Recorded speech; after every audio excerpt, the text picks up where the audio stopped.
Hello everyone, George here, and as you can see, we are back on F1 Clash.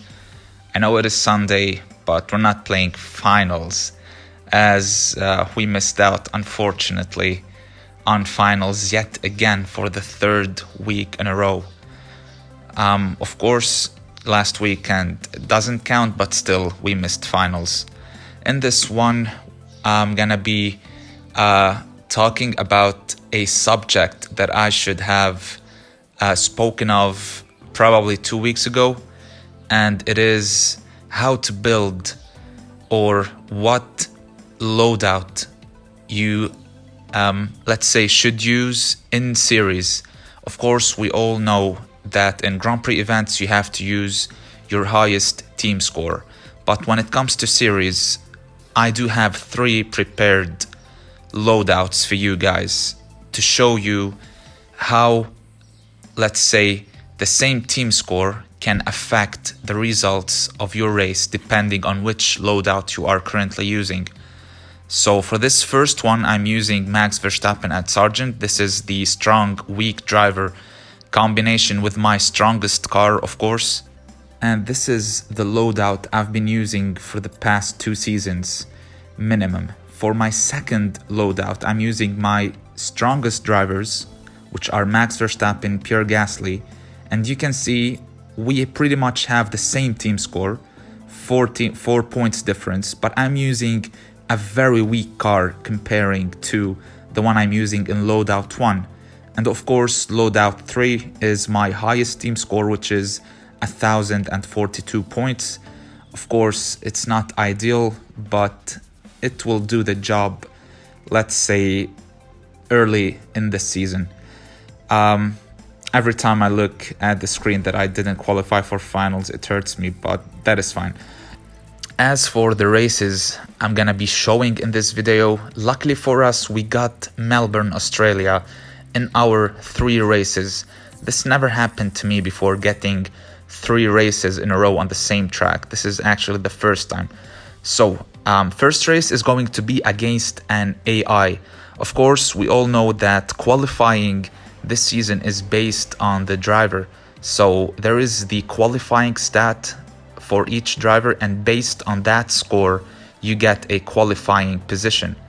Now, the AI I'm facing is using a common Sargent and an epic Guan Yu Zhou. We're qualifying in P8 and P24, which is the usual qualifying spots that I'm getting in this series. For the first 2 races, I am going to go for a one-stop strategy. We're going for hards, 4 laps, pit with service, and then 4 laps after that. When facing an AI, this is a little bit tricky. The thing is, you have to boost at the start of the race to pick up some spots, but you have to cut down, let's say, after going like 20% into the lap, simply because every time you face an AI, for some reason AI cars intend to start boosting nearly at the end of lap 1. First of all, if you have boosted and picked up a lot of spots, then the AI behind you will start gaining those positions, and it's not just your rival. All the field, all the AI cars you are facing will start boosting nearly at the end of lap 1. So you will start losing positions even from AIs around you, not just your rival. And the thing is, it's not that your car is not strong enough, but having a strong car will definitely help you defend better against these cars. And this is something you will definitely in race 2. Another thing I have noticed is that the game do give you rivals based on driver lineups more than it is on car setup and more than it is on team score. Of course, we all know there is a certain percentage, plus or minus, it doesn't matter. And in between these margins, you will get rivals. I think it's a 10% or 20%. I'm not really sure, but you do get rivals mostly based on the driver lineup you're using. So now I'm using Max Verstappen and I'm using Logan Sargent. Most of the time I do get the same team score, sometimes a stronger rival, but he's using, let's say, Epic Albon, Epic Sargent, or Epic Nick De Vries, or Piastri sometimes, it doesn't matter. But around specific tracks, and Melbourne is one of them, I do intend to go for a one-stop strategy against AIs simply because you're just cruising. There's no need for you to push, there's no need for a strategy. All you have to do is just cruise, know when to boost a little bit, know when to conserve a little bit to defend against these AI cars that will start pushing nearly at the end of lap 1. From what you see here, the AI cars are going for 5 laps around Melbourne on the hard compound, and they will switch at the end of the race to another set of hards. So this is something weird and impressive at the same time. AI cars do go for 5 laps, which is something we have to keep in mind when we reach, let's say, series 10, 11, and 12, because up there, from my point of view, I think going for a one-stop is going to be the difference between winning and losing coins and races, points, flags, whatever. But I'm just cruising here, and we're just gonna showcase the end of the race, and from there move on to race 2 just for the sake of the video, because 3 races will take definitely nearly half an hour. So let's just move on from here to the end of the race. You can see Max finished in P4. I'm just cruising. As I said, Logan Sargent might finish in P14, P15. I don't care if we lose spots. All I care about is the crate, the coins, the flags to move up in series. One more thing, AI rivals are unpredictable. Like, for example, if you're facing a real player, there is this tricky situation where you have to decide whether to go for a one-stop or 2 stops. And personally, I always prefer to go for a 2-stop strategy because it is the fastest strategy this season, especially that overtaking is a lot easier. So going for a one-stop, you will be forced to conserve tires. This is 1. 2, you will have a disadvantage when it comes to speed on the track itself. It doesn't matter if you have the best car or the better car, as long as your rival is using boosts. This is 1 point. If he's on the softs, he's on the faster strategy, he will definitely win. And let's move on to race 2 now, during which I am facing a real player. I am using a very weak car. I am using my 2 best drivers. We did qualify in P12 and in P22. So there is a little decrease when it comes to qualifying, but this is actually the margin or the margin in between, like 8th and 12th, I believe. Between these 2 numbers, Max will qualify every single time. So first of all, my rival is using boosts.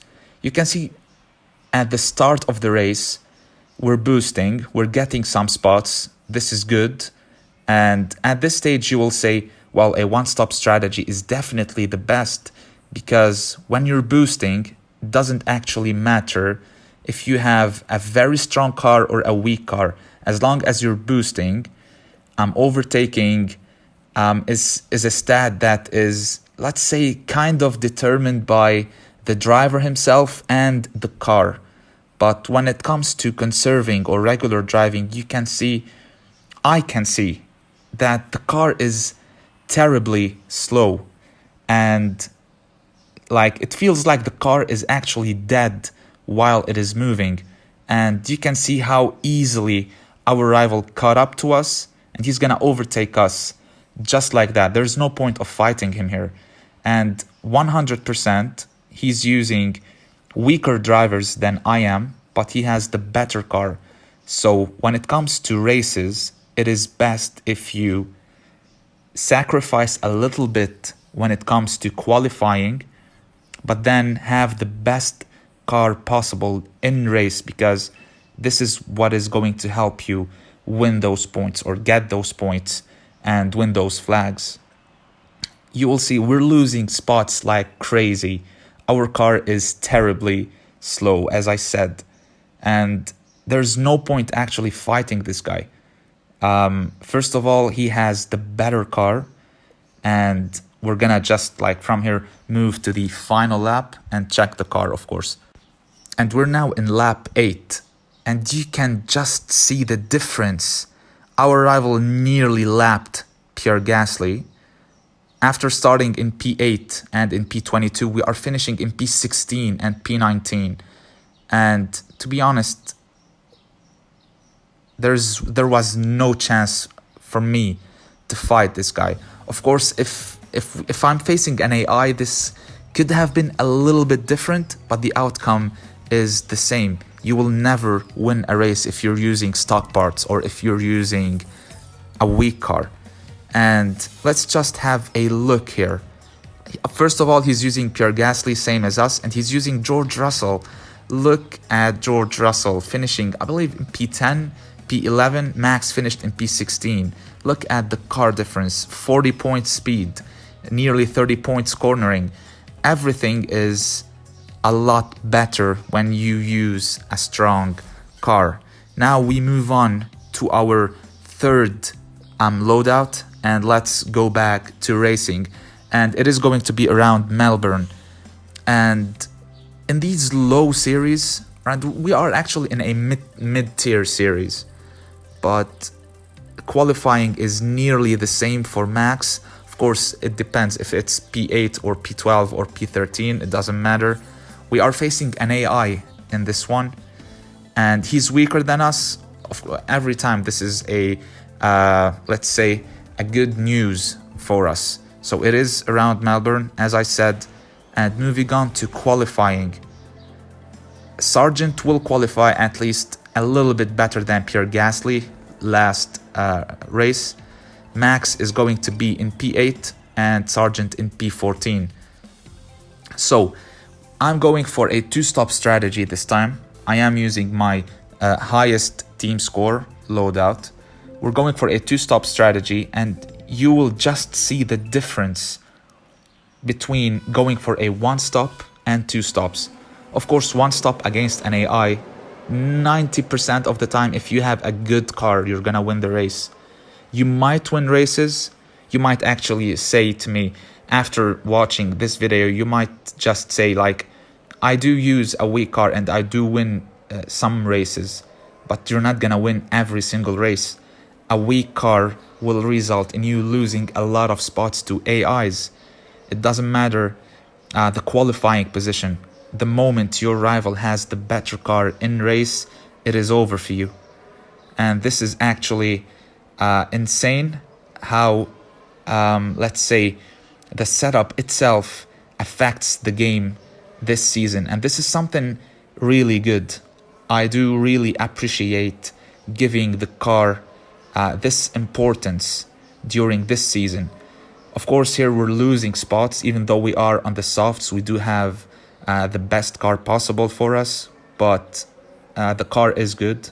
Everything is good. It's just that the AIs, the whole field is pushing, because as I said, AIs do push at the end of lap 1. So let's just pick up some spots here. We need to stay at least close to our rival in front. Sargent is up again in P12. Max, I believe he's still in P1. I'm not really sure, but everything is going in an amazing way. Like psychologically, you feel relaxed the moment you see your drivers picking up positions, overtaking. You see that the drivers are relaxed when, let's say, cruising through the field. We're gonna go for 3-3-2, even though that I don't actually prefer going for 3-3-2, but I will go for 3-3-2 as there is rain coming in the horizon during this race. Hopefully it will be on time, 30 seconds, and we will see when the rain will start. But Max now dropped to P6. I'm just gonna continue on regular driving with both of my drivers. Luckily for us, Sargent didn't get stuck a lot inside the pit lane. Of course, we lost a couple of seconds, but that is completely fine. As I said, we're not facing a real player here, we're facing an AI, so they are unpredictable. And honestly, I think that this strategy for this race is the best. So it is 1 minute 30 seconds till the rain starts. So 3-3-2 is definitely the best strategy. We're gonna go for a new set of wet tires at the end of this race, like starting lap 7, I believe. So let's move on there. And it is lap 8. We are starting lap 8 actually. We are the only cars in front who are on the wet tires. I think there's only one AI car who is on the wets, but we're just cruising here. Max is up in 3rd. He will go up in 2nd in a bit. Sargent is pushing. We should be picking up a lot of spots with him as well. We might finish around P8, P7. I don't really remember. But first of all, you need a strong car. Then you need a good strategy. Every time you face an AI with a good car, the good car is yours, of course. You can go for a one-stop strategy, it doesn't matter. But I always prefer to go for a two-stopper, as it is always the best. Personally, I will stick with the weak driver, strong driver combination until I unlock Series 12. Starting then, I will start using my strongest car, of course, because I do personally love facing real players to test myself. So yeah, this is gonna be it for this video. Hope you guys enjoyed it. Thank you so much for the support lately. Honestly, it's been amazing. And I will see you in the next video. Hopefully next week we will make finals. Until then, stay safe, take care, and have a good day.